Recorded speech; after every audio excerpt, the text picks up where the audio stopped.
Um, I'll take the last question first, if that's okay, and come back to dignity. I felt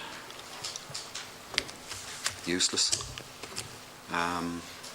when we got the diagnosis. We went in for the scan together, Gael, my wife and I, we went in for the scan together, and we were looking at creches near work, and yeah, I'm thinking, if we go to this creche, I'll be able to pop up during my lunch breaks, and I'll be super dad, and you know, it'll all be wonderful. And for both of us, everything stopped. But Gael, my wife, was the one who was pregnant. She was the one who could feel Joshua moving inside of her. She was the one who's gone through all that physical thing, and I think as a dad, we're kind of a bit bystanderish in it.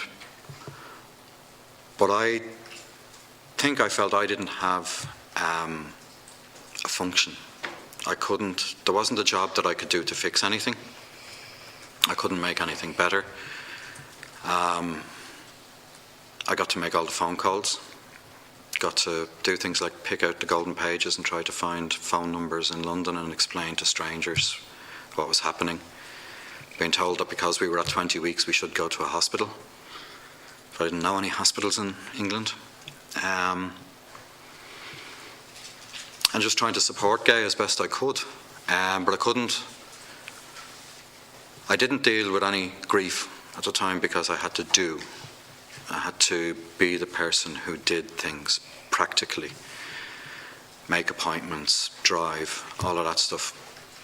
And at the end, I had to take Gael away from her baby, away from our baby. He was delivered in Belfast, and we didn't know that you could bring a baby home.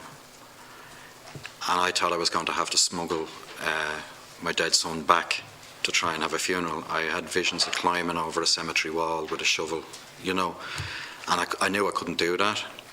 So we had to leave him behind for cremation. And I had to take Gael away from him.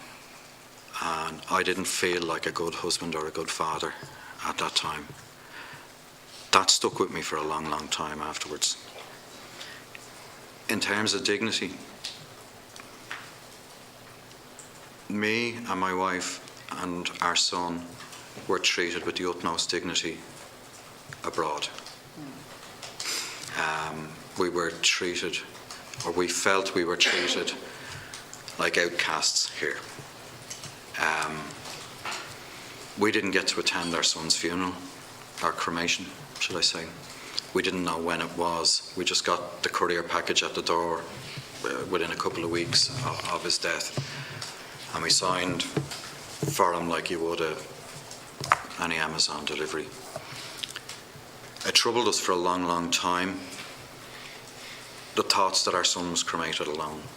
It really haunted us that we weren't there. And I found out years later that the pathologist in that hospital travels to the crematorium with the babies that are left in her care, and she takes them in her car and she sits with them while they're cremated so they're not alone. We found that out, I think, about 10 years after he died, and we cried again then because we saw that there were people who didn't know us from a bar of soap and cared about us and cared about our baby enough to do that in a completely unsung way. And it just made us even more angry, I think, at how we felt abandoned by Ireland at the time.